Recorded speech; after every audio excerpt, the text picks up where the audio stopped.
My elderly dad watered the wrong lawn stripe. They shouted at him, recorded it, and posted it online with the caption, entitled Boomer. I kept the video, but I added something. And I know exactly who I'm sending it to next. My dad is 79. He still lives in the same house he bought in 1975. It's a quiet street in a small suburb outside of Cincinnati. He's lived there longer than anyone else on the block. Dad has always taken care of his lawn. Like, really taken care of it. He has a whole system, early morning watering, mowing in alternating directions, feeding it every few weeks. That kind of guy. He's old school. Wears the same sun hat he's had since I was a kid. Brings out the metal watering can, even though I've told him 1,000 times to just use the hose. Anyway, about 8 weeks ago, I stopped by one morning to drop off groceries. He was already outside, watering as usual. He was doing the strip of grass between the sidewalk and the street. For those who don't know, technically, that area is usually owned by the city, but maintained by the homeowner. It's kind of gray area. So my dad's watering that strip. One side is clearly in front of our house. But the lawn isn't marked, so the grass kind of blends across property lines. As I'm walking up, I see a kid, maybe 19 or 20, standing on the sidewalk across from our house. He's holding his phone up, recording. He says loudly, "Yo, that's not even your grass, man. You're watering mine." My dad doesn't really get what's going on. He looks up, confused. Sorry? The kid laughs and says, entitled Boomer thinks he owns the whole block. He's filming. Dad's face just kind of falls. He sets down the can, like he's not sure what to do. Then the kid pans the camera across the lawn and zooms in on my dad's face. "He's been watering our grass all week," he says to the phone. "This guy really thinks he owns the sidewalk." I walk up at that point, but the kid turns and walks away laughing before I can say anything. That night, the video goes up. Someone tagged our street name. The caption says, entitled Boomer watering our stripe like he pays our taxes face with tears of joy. It blows up locally. Gets posted on a few neighborhood Facebook groups. A head to thread. Even next door. People are laughing, calling my dad names. Old man syndrome. Retire his watering can. Stuff like that. And what really got me?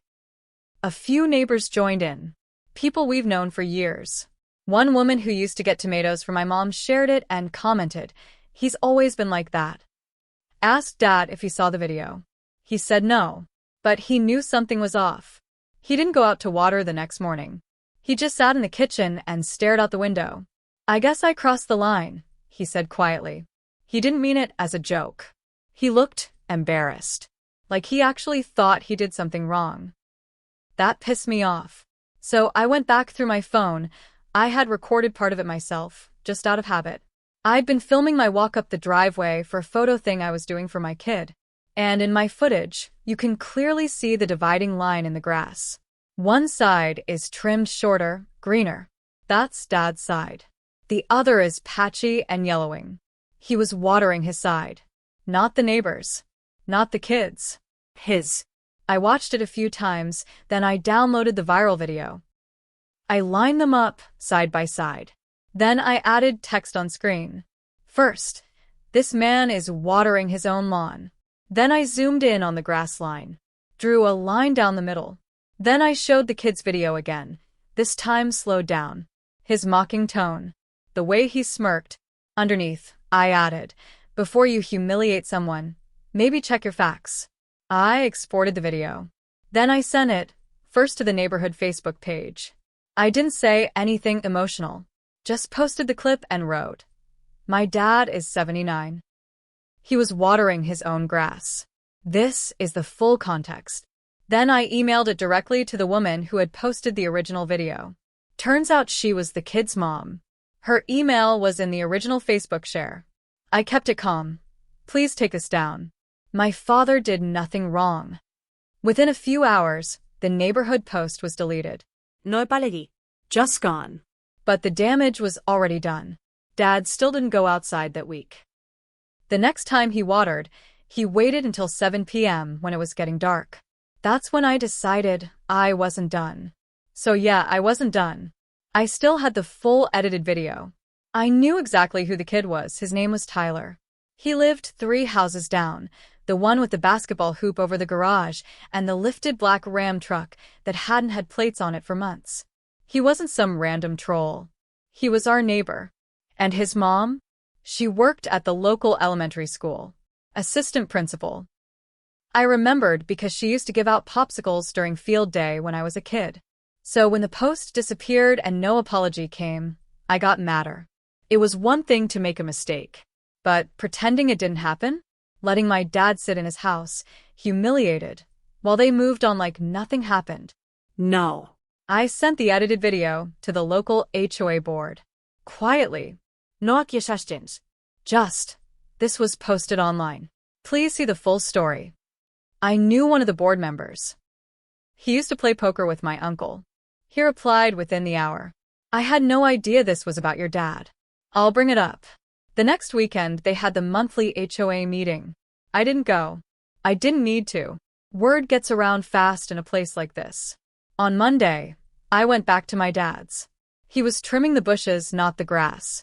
You see this? He said, holding up a section where someone had poured a line of salt along the edge. Killed a clean 4-foot stretch of lawn. Tyler. Had to be. He was the only one who'd even mentioned that spot. I knew because in the video, he'd made a sarcastic comment about Boomer pouring holy water on our grass. I took photos. Documented everything. Didn't say anything to Dad. But now I had more than just online harassment. Now it was vandalism. That changed things. That night, I edited a new version of the video. This one included shots of the dead lawn, time-stamped. I paired it with Tyler's original post screenshots, his voice mocking my dad. Then I added my dad's face from my own footage. That moment where he looked confused, then ashamed. I uploaded that version privately. I didn't post it yet. I just kept it ready. Because the next person I was sending it to was Tyler's school. He was a part-time assistant coach for the JV baseball team at the high school. Volunteer role. He bragged about it in a post 2 weeks ago. But before I hit send, I wanted to be sure. So I went down to the house, parked across the street, and waited. Tyler came out around 4:30, basketball in hand, hoodie up.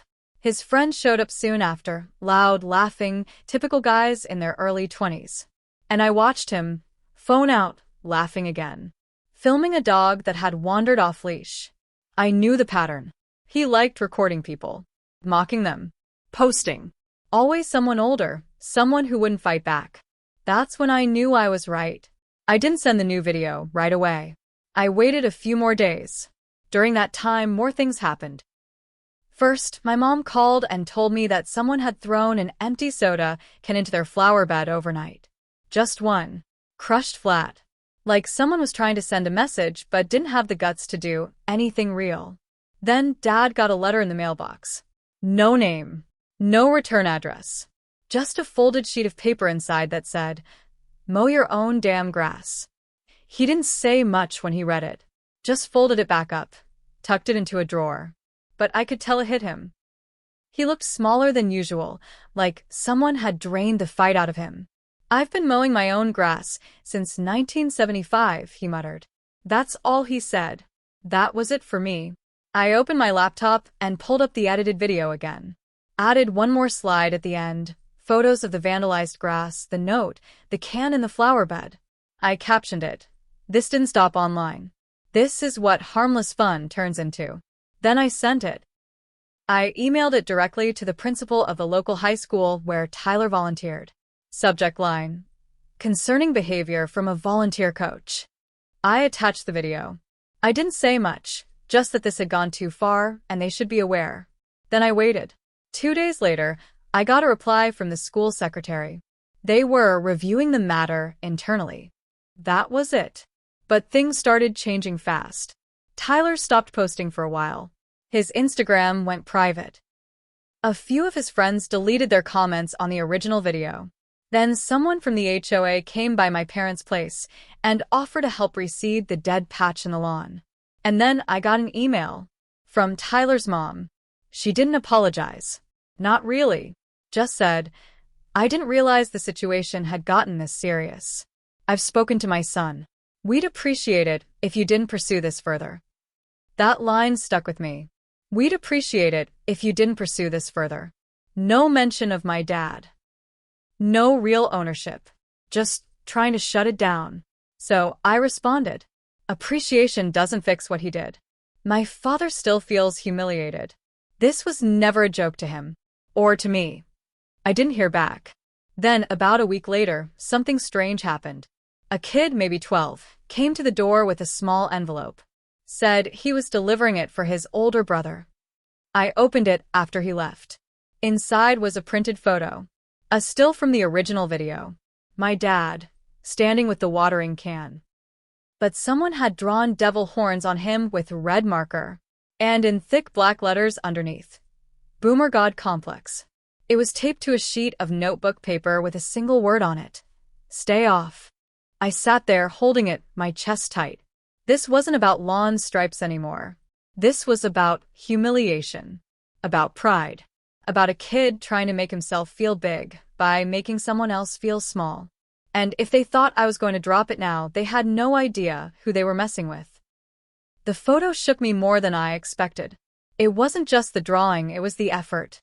Someone printed that, defaced it, folded it, and sent a 12-year-old to deliver it like it was some playground threat. I didn't show it to my dad. I couldn't. He was finally starting to go outside again, doing small things like raking or cleaning the gutters. No watering yet, but at least he was in the yard. He didn't need to know they were still laughing at him behind closed doors. But I knew one thing for sure. This wasn't over. And now it wasn't just about respect. It was about consequences. I started doing some digging. I already had Tyler's full name from the video tag. I checked the local high school's public records. He wasn't just a volunteer coach. He was applying for a paid assistant position that fall. The job listing was still open. He was listed as in consideration. So, I reached out to someone I hadn't spoken to in years. My old high school English teacher, now a vice principal at a different school in the district. I asked him straight up, what happens when someone applying to a public school job has something like this hanging over them? He didn't say much on record, but he told me enough. If a candidate's name is associated with anything that puts the school in a bad light, it's usually the end of the process, he said. I nodded and thanked him. Then I sent the edited video again. This time to the school district's hiring coordinator. I included everything. Timeline. Screenshots. The new photo with the devil horns. The note that said, stay off. I was calm. I didn't threaten anything. I just said this. This person is being considered for a role with influence over students. I believe you should know the full picture. I didn't hear back right away. But 3 days later, the school put out a bland public announcement. The district has decided not to move forward with the current candidate for the assistant coaching position at Eastbrook High. They didn't name him. But I didn't have to wonder. Tyler wasn't quiet about it. He posted a story on Instagram, just a black screen with the words, "Hope everyone's happy. Lost a job over some boomer's grass stripe." Then he deleted it. I'll admit it. I smiled. Not because I enjoy ruining someone's future, but because sometimes people need to learn the hard way. Especially when they refuse to admit they were wrong. But it wasn't over. Because 2 nights after that post, someone egged my dad's house. Not the whole house. Just the front door. For eggs, thrown hard enough to splatter across the wood and drip down the screen. My mom was the one who found it the next morning. She thought it was bird droppings at first, until she saw the cracked shells in the grass. That's when I started setting up cameras. I bought 2 motion sensors and a small camera for the front yard. One pointing at the driveway. One pointed directly at the sidewalk and that now infamous stripe of grass. I didn't tell anyone. Not even my dad. I just installed them and connected them to my phone. The first 3 nights, nothing happened. Quiet. Just cars. Wind.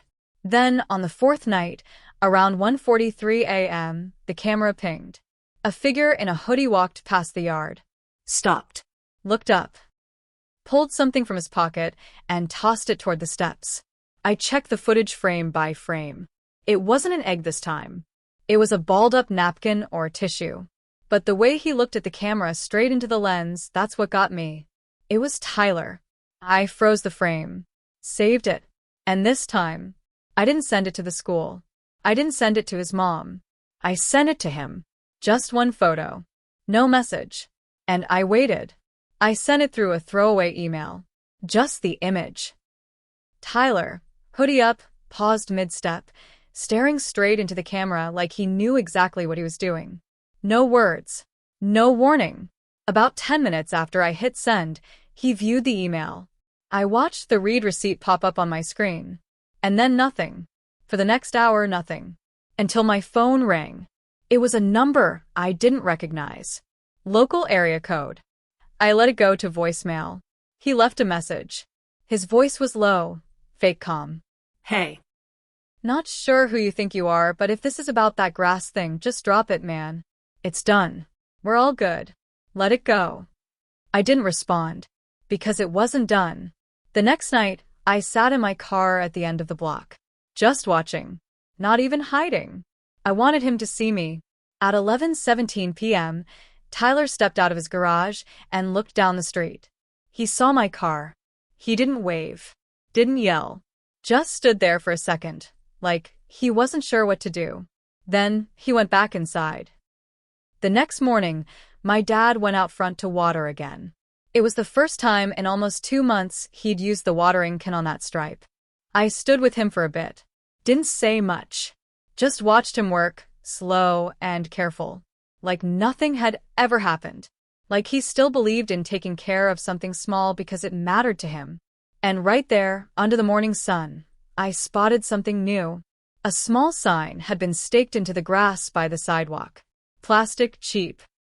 Black text on white. Public property. Maintained by residents. No name. No note. Dad looked at it, puzzled. Did you put that there? I shook my head. No, he studied it for a second. Then he bent down, adjusted the crooked edge, and nodded. Maybe they finally figured it out, he said quietly. I didn't say anything back. Later that day, I checked the footage again. The sign had been placed there at 4:12 a.m. The figure that left it? Hard to tell. Hoodie again. But shorter. Shoulders narrow. Maybe not Tyler. Maybe his mom. Maybe someone else who finally got sick of the way things went down. But that wasn't what bothered me. What bothered me was what happened the next night. Because the camera picked up another figure. Different shape. Bigger. Slower. This time, they didn't leave anything. They took something. The sign was gone by morning. And in its place, on the exact patch of grass my dad had watered for 50 years, someone poured a thick, dark strip of bleach. Straight down the middle. The bleach line was wide, about a foot across, and ran the whole length of the sidewalk stripe. Perfectly straight. You could smell it from the porch. It reeked. Dad didn't say anything at first.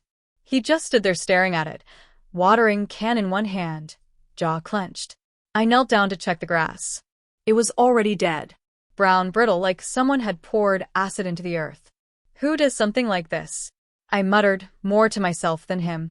Dad finally spoke. Quiet. Measured. Someone who doesn't want to admit they were wrong. He turned around and went back inside without finishing the rest of his watering. That day, I didn't file a report. I didn't post online. I didn't send another email. I just drove to the store, bought a new bag of seed, a rake, and a lawn roller. And I worked that stripe myself. Tore out the dead grass. Broke up the soil. Replanted every inch of it. Neighbors walked by. Some nodded. One offered a shovel. Most just kept their heads down. It took 3 hours. When I finished, I set the watering can in the same place Dad always leaves it, right on the step, beside the porch. That night, no one came back. No bleach. No eggs. No signs. Just quiet. And the next morning, when I checked the camera again, something new showed up. Someone had left a note on the porch. Just a single line, written in block letters. I was wrong. No name. No επαλεγή. Nothing else. Just that. Dad found it before I did. He read it once, folded it, and tucked it into the pocket of his worn-out jeans. Then he picked up the watering can. And without a word, he walked to that same stripe of grass and started watering again. He didn't ask who left the note. Didn't want to know. He just stood there in his blue sun hat, watering the same stretch of ground he always had, like none of it ever happened. And as I watched him, I realized something that made my chest tighten. I wasn't doing all this to protect him. I was doing it because deep down, I couldn't stand the way the world had changed. Because if a man like him could be mocked for quietly taking care of something that wasn't even his responsibility, then maybe the joke wasn't on him at all. Maybe it was on us.